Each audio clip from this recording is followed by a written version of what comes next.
Hi, this is Kevin from The Journey, and I'd love to share some special material with you. About 23 years ago, Brandon came to me with a book, and I'd never heard of this material before. And she said, take a look in this book and have a look at chapter 9 and see if anything resonates with you. And so I took this book on something called the Enneagram, and of course, I started to read it from the beginning, read the introduction, read the basic material. And then once I got the gist of what they were talking about, understood the basic model, I turned to chapter 9, and chapter 9 was on my character type, my personality type, my Enneatype, according to this model. And it was like my deepest secrets laid bare in the most extraordinary way. The truth was that up until that point, I believed that in a way in life, nobody understood the real me, and that I was secretly unique, not in a kind of like a drama queen sort of way, but definitely I didn't think people understood what made me tick, and I felt like that would never be understood. And it was as if these secrets, and even secrets that I'd kept from myself, were totally exposed in the book. And it set me on a search to really understand and to gain as much knowledge and experience in this area as I possibly could. And over all that time, since way back in 1996, this model, based on an ancient Sufi teaching called the Enneagram, has taught me on, I would say, almost a daily basis. It's a constant part of my inquiry into life, into reality, into the ways that I'm still hooked, so I can use journey work to get myself freed up and unhooked. And so I'd love to share some of that material with you. As I said, the basic model, it's called the Enneagram, which in Greek simply means nine-sided model. And this nine-sided model points at some initial mistakes that we make when we come into life. It is said in Sufi terms, in Sanskrit terms, that before we incarnate, we're hanging out as Sat, Chit, or Ananda in Sanskrit. This means that prior to incarnation, spacious awareness is taking one of three forms, and that one of three forms is dominant as we choose to incarnate. Sat means truth, absolute truth, not relative truth, but truth, capital T. Chit means presence or being. It's a pure being, pure presence that is unbounded. And Ananda is a fusion word. It means a cross between love and bliss. These are considered to be the three aspects of consciousness, of pure consciousness.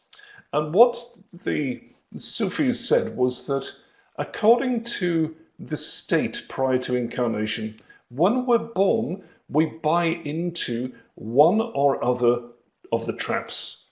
If, for instance, we're hanging out at Chit, so pure being, pure presence, when we're born, our tendency is to mistake ourself for body. And so the huge mistake early on in life is I am a body, I am a physical presence, a physical being, an entity. If we were, prior to incarnation, hanging out in the Sat, in truth, they say the tendency is for us to identify as mind. So instead of as universal truth, as limited human version of this, as intellect, as thought process, as mind itself. And third alternative, if we were hanging out as a version of love, bliss, then on birth we tend to identify as emotion, as this upwelling of sensations and feelings inside the body. And this has huge ramifications for us. It affects our perception, our reality, our sense of self from very early on in childhood. And it sets us up for issues that cause, I want to say, all the suffering in life. Now, I realize that's a bold statement. It's a very broad statement to use here. And so I'll be specific with this. My experience over this 23 years of unveiling and diving into understanding of the Enneagram and of using journey work to clear the issues here. My core understanding and my core experience is this. We will experience pain in life as human beings. I mean, we're wired that way, and definitely, I mean, life triggers us in painful ways. Other beings react to us or act towards us in different ways that are and can be extremely painful. But in open awareness, that pain is able to pass quickly.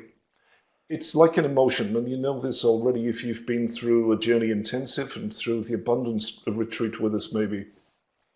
An emotion story free, so an emotion that you're willing to open to, no matter what the emotion is, how intense it is, how apparently threatening or devastating it is. If we're willing to open story free and surrender into the heart of that emotion, it will pass in a relatively short period of time. For most emotions, this is a matter of short minutes. Grief is an exception, and even grief can pass in a relatively short period of time if we're willing to surrender fully into the devastation of it, fully into the intensity of it, until it leaves us. So pain is going to be here. Pain is going to wax and wane. It's going to rise and fall. But there is a recognition that something's untouched by that pain. There's a recognition that the self can open wider than the pain, can be the context in which the pain takes place. So pain is going to come and go, no matter what. Let me be clear about that to start with. But once we start to add subtext to pain, then we're in a different area. Once our perception gets skewed and we've a personalized story of pain and what pain means and whether it should be here or shouldn't be here and who's to blame, maybe ourselves, maybe other people, maybe God, life, universe, then all of a sudden we've got a different experience altogether. And pain, like on cat's paws, creeps into our lives in the form of suffering. And so what I'm saying is suffering can be a choice if you really understand the distortions that have taken place from early childhood in your life. That's what we're going to be exploring in a brief introductory way here today. I'd love to show you a model and to show you the way this comes about. So we're saying this: spacious awareness, consciousness itself is incarnated, and there is a mistake early on in childhood, very early on for some of us, definitely before the age of 3 or 4. And we mistakenly identify as either a body, a mind, or a flux of emotions. And this has huge ramifications for us. So I'm going to bring a little graphic up on the screen here that can help us to explore this a little bit. Here we go. Take a look at this. This is based on this model I was telling you about called the Enneagram. And this is the basic model. You'll see there are not 9 points here, there are just 3. And there are the basic mistakes here. So this is mistake. Mistake: I am the body, I am the mind, or I am emotions. Let's focus first on this top part, the body. So we're looking at this area here, and we're saying, okay, what happens if spacious being presence identifies as body? What happens is this spaciousness feels like it's been trapped. It feels like it's been condensed, imprisoned, straitjacketed, pushed into a body that is finite and contained. And the instant result is anger and rage. Anger and rage at being controlled, being contained, being trapped, being imprisoned inside a body. So I am the body and I am contained by it. And it produces huge amounts of anger and rage. Now here's the thing with this. If the mistake you've made in life is I am the body, as is for about a third of us, rage and anger will be triggered in you without you being a choice, numerous times every day. This will be the emotional subtext in your life. If someone triggers you by doing something accidental or deliberate, someone looks at you the wrong way, speaks at you with the wrong tone of voice, or does something you perceive to be hurtful, underneath the surface, or at the surface, anger and rage are triggered as a default mode. We're not a choice here. It feels like it's hardwired into us. You know, if we've taken the pure kind of crystal waters of consciousness, and what have we done? We've dropped a color of ink into it, or a color of distortion, or color of perception is the color of rage and anger in this case. Not a choice. This is triggered pre-verbally. And with that comes the need to control. This is life or death. This is not, we all like to be in control, nice to have some control, not so bad if I don't have it. This is a primal instinct to control everything and to control willfully, to control at all costs. Because why? Well, because here we're sensing sense of self as body.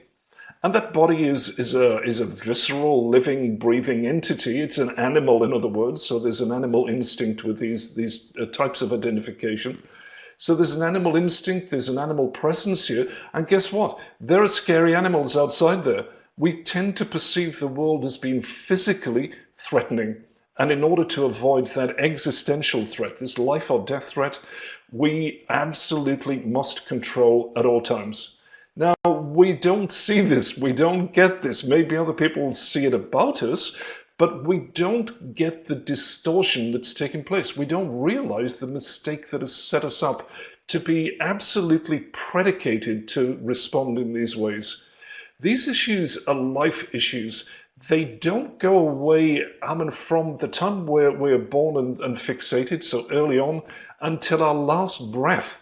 They will be with us, creating suffering out of pain, unless we wake up to the patterns, unless we wake up to the ways in which we are falsely identified and conditioned to respond like this. Then, once we wake up, of course, we can start to self-inquire, we can start to use tools like journey work to clear out the underlying fears, the particular flavors of issues that set us up to be in this type of suffering in life. You'll see here also in brackets, move against. What this means here is that our automatic energy in life is butting up against other people because of our need to control, to be in control, to avoid being controlled. It's like we're pushing back against life, and people around us, they experience that from us. Now, it may be a moving against that is energetically active or passive, but there's some kind of oh gosh, I want to say like aggressionary, that's not a good word, aggressive push against life. And so moving against energetically, it's just like we're kind of butting against walls even when walls aren't there.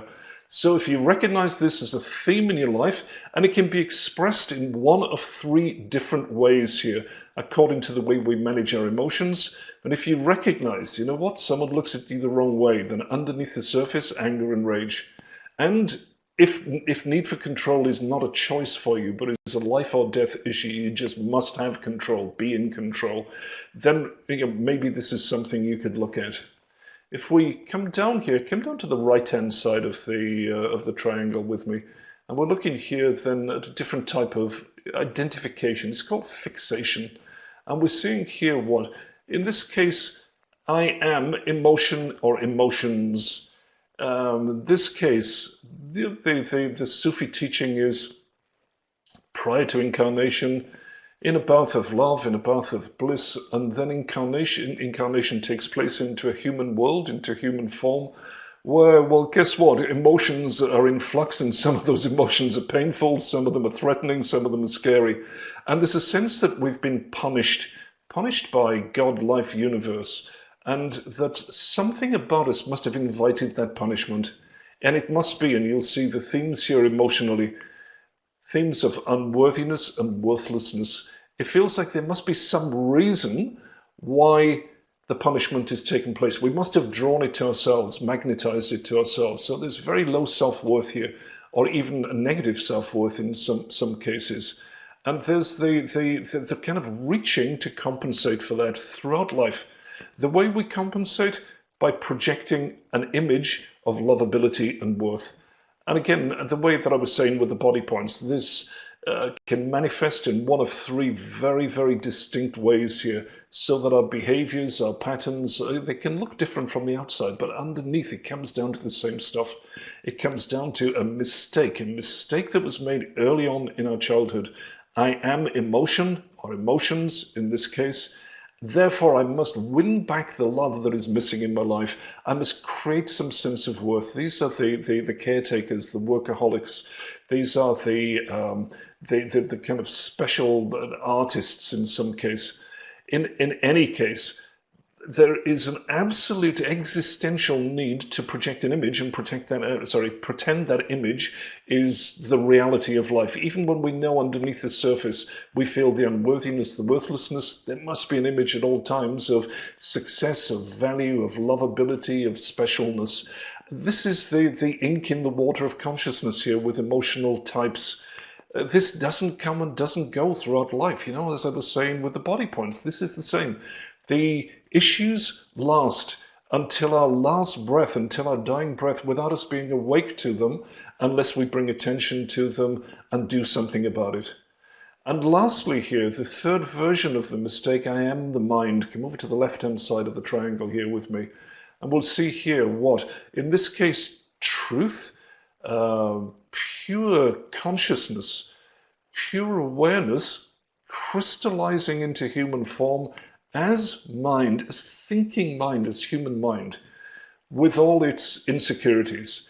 And in this case, I mean, if you can just imagine for a moment, identifying as mind and asking the question, how reliable is mind? How solid and stable and trustworthy is mind? Well, mind can change, I mean, in a microsecond, it can change its mind. It's very quicksilver, it's ethereal, it's absolutely fundamentally in flux and is changeable at any time.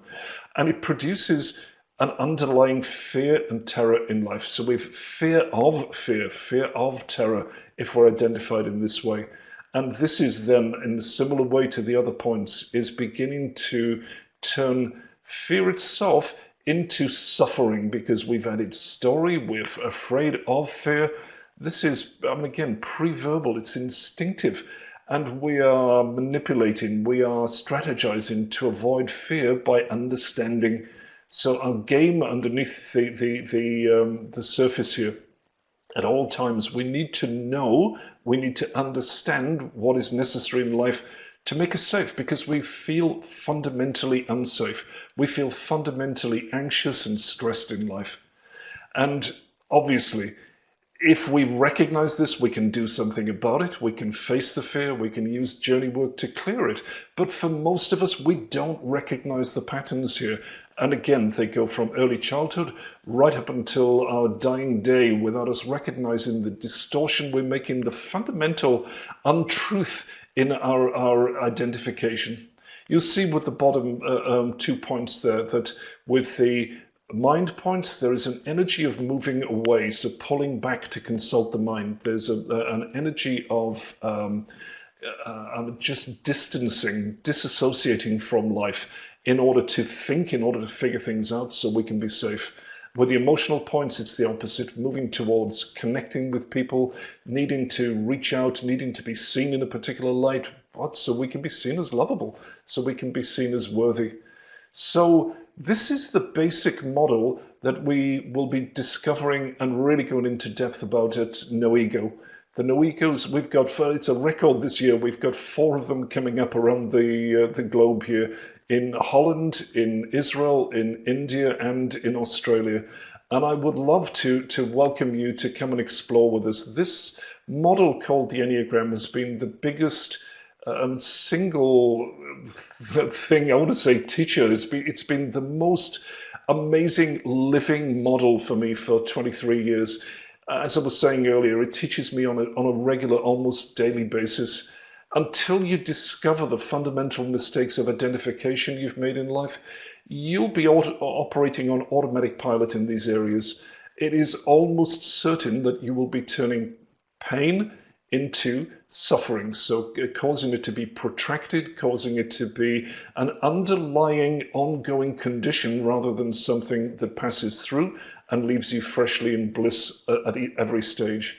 My experience after going through the work with the Enneagram and opening with my particular form of misidentification, which is in the body realm, is that I feel liberated. I feel like I'm crystal clear in my being.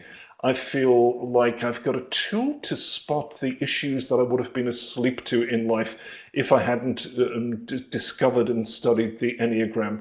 And with journey work, there is always the option of turning to face the fears that are here, turning to face the issues, clearing them at the deepest level. And so this allows us to pinpoint our use of journey work, to be really clear on the application of it. It's a massive, organic, living, breathing tool that you could use to make sure that you step out of suffering and are living in the truth of freedom that is the biggest invitation that all of us can experience in life. So if you're able, and if you're able, please come and join us. If you're curious, if you're interested, please click on the links here.